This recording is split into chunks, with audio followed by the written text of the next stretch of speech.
ဒီနေ့ကတော့မိဘပြည်သူများဒီဗီဒီယိုဖိုင်လို့အစဆုံးကြည့်ပါပေါ့နော်ဆီယမဒါကိုကြည့်နေတာကြာပြီလေ့လာနေတာကြာပြီပေါ့နော်ပြောမယ်ဆိုဆီယမလည်းမအားပြဘူးပေါ့နော်အခုမြန်မာနိုင်ငံမှာဟစ်ထနေတဲ့ဟာတခုရှိတယ်ပေါ့နော်ဒီစိုးပြည့်တဲ့နဲ့ဟိန်းဝေရန်ဆိုတဲ့အတွေ့ပေါ့နော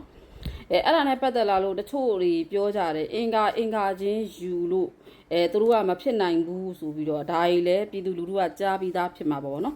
ဆီယမဒီပညာနဲ့ပတ်သက်လာလို့ဒါပတ်သက်လာတဲ့အကြောင်းအရာဆိုတော့ဆီယမပြောမယ်ပေါ့နော်ဆိုဗီယက်တစ်နဲ့ဒီဟိန်းဝေရန်ကလည်းဒါဆီယမတို့နိုင်ငံသားဖြစ်တယ်ပေါ့နော်ဒီတချို့ဒါသူ့ရဲ့မွေးနေ့တွေတော့ဆီယမမသိပါဘူးနှစ်ယောက်လုံးရဲ့မွေးနေ့ကိုမသိဘူးဒါပေမဲ့သူ့တော့ဆီယမကြားသိတဲ့လောက်တော့တချို့ဆရာတွေကပြောတယ်ပေါ့နော်ဟိန်းဝေရန်နဲ့ဆိုဗီယက်တစ်နဲ့ညားရင်ကိုယ်ရမယ်ပေါ့နော်ဘာဖြစ်လို့သူကနှစ်ယောက်လုံးကအင်္ဂါဖြစ်နေလို့ဆိုပြီးသူတို့ရဲ့အကြောင်းပြချက်ကဒီလိုပြရတယ်ပေါ့နော်ဒါတချို့ပြောဘယ်သူလဲတော့ဆီယမလည်းမသိဘူးပေါ့နော်ထားလိုက်တော့ဒါသူ့ကိစ္စနော်ဒါသူပြောတာသူ့ရဲ့အမြင်ပေါ့နော်ဒါပေမဲ့ဆီယမအမြင်လေးကိုပြောပြခြင်းနဲ့ဒီဟိန်းဝေရန်နဲ့စိုးပြေဒဇင်ကသူ့ရဲ့ရုပ်လက်ခဏသူတို့ရဲ့ဆီယမပြောမှဆိုရင်တော့နိနန်နေမသိဘူးသူများပြောတယ်ပဲကြားဘူးတယ်မွေးနေ့အမှန်ကိုလည်းမသိဘူးအဲ့တော့ဟိန်းဝေရန်နဲ့စိုးပြေဒဇင်ကတကယ်ပဲအကျဉ်လင်မယားဖြစ်ပြီးတော့သူတို့ကလက်ထပ်မယ်ဆိုလို့ရှိရင်သူတို့ကတကယ်လို့ချစ်သူဖြစ်လို့ရှိရင်တော့မှသူကဟိန်းဝေရန်နဲ့စိုးပြေဒဇင်ဆိုလို့ရှိရင်သူတို့ကအတိတ်ဘဝကသူတို့ကပထန်းဆက်ပါတာတို့အတိတ်ဘဝကသူတို့ကတိုက်ဆက်တွေဖြစ်ပါလိမ့်မယ်နော်တိုက်ဆက်ဖြစ်ဖို့ကရာနှုန်း90ရာနှုန်းဖြစ်တယ်ဟိန်းဝေရန်နဲ့စိုးပြေဒဇင်ကနောက်တစ်ခုကသူတို့ကပြီးခဲ့တဲ့ဘဝနှစ်ဘဝလောက်မှာလဲသူတို့ကဒီအကျဉ်လင်မယားဖြစ်ခဲ့ဘူးတဲ့အနေအထားမှာရှိတယ်ပေါ့နော်အဲ့ဒီလိုဖြစ်နေတာဖြစ်တဲ့အတွက်ဒီလင်မယားနှစ်ယောက်ကဒီကြားထဲမှာဟိန်းဝေရန်တော့လည်းကောင်းစိုးပြေဒဇင်ရတော့ဒီသူတို့ဒီလောကမှာပေါ့ကွာသူတို့ချင်းချင်းမကြိုက်တဲ့အချိန်ကမှဘလောက်ပဲချစ်သူရည်စားရရှိခဲ့သူတို့နှစ်ယောက်ကရေရှည်ကြရင်ရမယ်ဆိုတဲ့ကံအောင်သူတို့ရဲ့ဒီအတိတ်ရဲ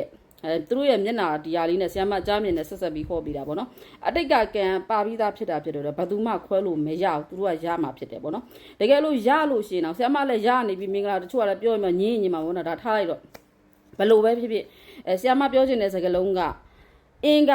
ါချင်းရလို့သိမယ်လို့ကိုယ်မယ်လို့ဆိုတဲ့ဟာလုံးဝမှားပါတယ်လို့ပြောချင်တာဖြစ်ပါတယ်ရှင်နော်ဆိုပြည့်တဲ့စင်နဲ့ဟင်းဝေရန်နဲ့ရလို့ရှင်သူတို့နှစ်ယောက်ကအတိတ်ဘဝကသူကပထမဆက်တော်တာဖြစ်တဲ့အတွက်သူတို့ချင်းချင်းကမတက်အတူနေမမြင်ချောင်းကြည့်တော့ဖြစ်မယ်ရန်တစ်ချက်တော့ဘာမို့တဲ့ကိစ္စတွေနဲ့နှစ်ယောက်သားစကားများတာတို့ဘာလို့အဲ့လောက်ပဲရှိမယ်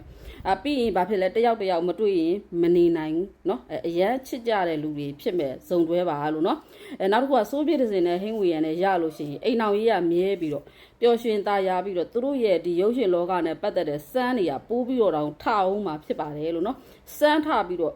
့အခုလက်ရှိအချိန်နေနဲ့သူတို့နှစ်ယောက်ရပြီးတဲ့စပြီးတရုပ်ဆောင်တဲ့အချိန်မှာစမ်းထပြီးတော့ဒီထက်တောင်မှအောင်မြင်အောင်မှာဖြစ်ပါတယ်လို့เนาะသူတို့ရဲ့နှစ်ယောက်ရဲ့စမ်းကိုကြာထက်ချင်းဆိုတဲ့စမ်းရနေတာဖြစ်တဲ့အတွက်နာမည်ကြီးချင်းထပ်ပြီးတော့ဒါဟာအချိန်ဝါနဲ့ပတ်သက်လာပြီးထပ်ပြီးနာမည်ကြီးချင်းထပ်ပြီးတော့သူတို့နှစ်ယောက်ပေါင်းပြီးတော့တရုပ်ဆောင်တဲ့နေရာတွေဆက်ပြီးတော့တရုပ်ဆောင်တဲ့လောကမှာစမ်းဖြစ်ပြီးတော့နာမည်ပိုကြီးဖို့တောင်ဖြစ်ပါတယ်နော်အဲ့တော့ဟင်းဝေရန်နဲ့ဒီဆိုဗီယက်စစ်ရပြီလို့ရှိရင်အကယ်ဒမီနဲ့ပတ်သက်တာပေါ့နော်ဒါဘဝတသက်စာလုံးတွေဟောမှာဖြစ်ပါတယ်ဆီယမကကြတော့အကြမြင်နဲ့ဟောတာဆိုတော့နော်ဘဝတသက်စာလုံးတွေမှာအကယ်ဒမီစု9စုထပ်ရဖို့လက်ရှိရနေတဲ့စုမပါဘူးပေါ့နော်9စုထပ်ရဖို့ရှိနေပါသေးတယ်ရှင်နော်အဲ့ဒါလေးကိုလည်းပြောပြလိုက်ပါမယ်ရှင်နော်ဒီနေ့ကတော့73ရက်10လ2025နေ့ပါရှင်နော်အဲ့တော့မှန်မှန်နဲ့ဆိုတာပြည်သူလူထုကစောင့်ကြည့်ပြီးပေါ့နော်ဒါပေမဲ့ဟိန်းဝေရန်နဲ့စိုးပြည့်တဲ့စင်ကြမှာဖြစ်မဲ့ပြဿနာဘာလဲဆိုတော့ကြတော့မိသားစုသူ့ပဲမိသားစုကိုယ့်ပဲမိသားစုကို၎င်းအဲ့ဒီမိသားစုကြောင့်ပဲစိတ်ဆင်းရဲကိုယ်ဆင်းရဲဖြစ်ရခြင်းရှိပါတယ်သူတို့နှစ်ယောက်ချစ်ချင်းရတော့မတဲ့အတူနေမယ်မမြင်ချောင်းကြည့်မယ်အရန်ချစ်ကြတဲ့ဇုံတွဲဖြစ်ပါလိမ့်မယ်ရှင်နော်ဒါကတော့ပြည်သူလူထုအတွက်ဒီဆိုဗီယက်တစ်စင်နဲ့ဒီဟိန်းဝေရန်အားပေးနေတဲ့ပြည်သူတွေအတွက်ဆီယမအမှန်တိုင်းပြောပြလိုက်တာဖြစ်ပါတယ်နော်အဲ့ဒီအတွက်လုံးဝစိတ်သောကပူစရာမလိုပါဘူးနော်ဆိုဗီယက်တစ်စင်နဲ့ဟိန်းဝေရန်နဲ့လက်ထပ်တဲ့အချိန်ကြာလို့ရှိရင်မိမိရဲ့အိမ်ဖျားမှာပေါ့နော်အိမ်ဖျားမှာတီးတန့်ကိုးကွယ်ရမယ်ဖျားလေးကိုဆရာမပြောပေးခြင်းပါတယ်ပေါ့နော်မိမိရဲ့အိမ်ဖျားမှာဒီခရီသားပေါ့နော်ခရီသားနဲ့ဖျားစင်းလူတော်ထုလိုက်ပါထုလို့ရှိရင်28လမ်းမှာအမြင့်ရှိတဲ့ဖျားကိုထုပါနော်ထုပြီးလို့ရှိရင်အဲ့ဒီဖျားကိုမိမိရဲ့အိမ်မှာကိုးကွယ်လိုက်ပါရှင်နော်ပလင်ရလဲခရီပဲဖြစ်ပါစေရှင်နော် ဖျားရဲ့ဒီရုပ်လုံးတော်နဲ့ပတ်လည်နဲ့ကိုတစ်ဆက်သေးပေါ့နော်ခရီးသားစစ်ပေါ့နော်တကယ်မှန်မှန်ကန်ကန်လုတ်ပြီးတဲ့လူရှိမှတော့အပ်ပါလိန်တဲ့လူတွေနဲ့မတိုးစီနဲ့နော်ခရီးသားစစ်နော်ခရီးသားစစ်ဖျားရဲ့ပလင်တော်ဖျားရောခရီးသားစစ်29လမ်းမှာရှိတဲ့ဖျားကိုထုပါနောက်ဒီဖျားထဲမှာတော့ဖျားရဲ့ဒီပလင်ထဲမှာနဲ့ဖျားရဲ့ပလင်မှာပေါ့နော်အပေါက်ကလေးဖောက်ပါဖောက်လို့ရှိရင်လည်းတေးသေးလေးပေါ့နော်အဲ့ဒီဟိုဟာဖျားထုတဲ့လူကိုဖောက်ခိုင်းမှာဖောက်ပြီးလို့ရှိရင်ဟိုဟာဗျာပေါ့နော်ဗျာရှိပါတယ်နည်းနည်းလေးဒါဖျားတိုင်းထည့်ပေးလို့ရတယ်ဈေးလည်းမကြည့်ဘူးပေါ့နော်ဗျာလေးနည်းနည်းထည့်ပြီးတော့ဒီပြောမယ်ဆိုလို့ရှိရင်ဇီးသားပေါ့နော်ဇီးသားလေးနဲ့ပိတ်ခိုင်းပေးလိုက်ပါနော်အဲ့ဒါလေးအပေါက်ဆိုကြီးမဟုတ်ပါဘူးပေါ့နော်ပြောမယ်ဆိုရင်ဒီဟိုဖျားထုတဲ့လူတွေဆိုသိပါတယ်နော်နည်းနည်းလေးသေးသေးလေးပါပဲနော်တလက်မတော့မရှိပါဘူးလက်မဝက်ဒီသေးသေးလေးပေါ့ဗျအပေါက်ကလေးဒီလောက်ရှိတဲ့ဒီလောက်ရှိတဲ့ဟိုဟာဇီးသားလေးထည့်မယ်ဆိုဒီအပေါက်ကလေးဒီဇီးသားလို့ထည့်လို့ရမယ်အပေါက်ကလေးပဲဖောက်အောင်ပါအဲ့ဒီမှာဟင်းသားဟိုဟာပေါ့ဗျာဟင်းသားဗျာမလို့အဲ့ဖျားထုတဲ့ရှိမှာဗျာရှိပါတယ်ဈေးလည်းမကြည့်ပါဘူးနည်းနည်းလေးဗျာရည်လေးနည်းနည်းထည့်ခိုင်းပြီးတော့ပလင်မှာလောက်ရမှာပါနော်ဗျာရည်ထည့်ပြီးတော့ဒီဇီးသားလေးကိုပိတ်လိုက်ပါပိတ်ပြီးတော့ဒီဖျားကိုဖျားနေကစားတင်းပြီးတော့ဒီဖျားလေးကိုဟိန်းဝေရန်နဲ့ဒီစိုးပြတဲ့စင်ရှိရဲ့အိမ်မှာပေါ့နော်